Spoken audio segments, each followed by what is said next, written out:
Okay, today is, what is it, August 27th?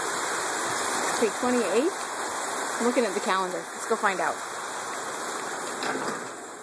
It is August 28th. And we are having Hurricane Irene do a end of the line stop at Nashua.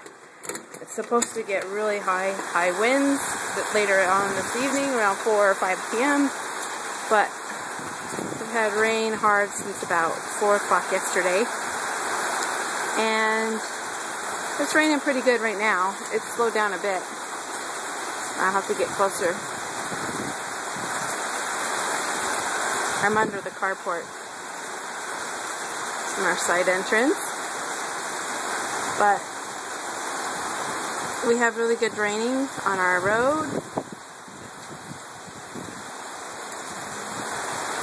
It was blowing so hard that these cables were like flipping around in the wind and causing brownouts in our house. Now the wind's picking up a bit.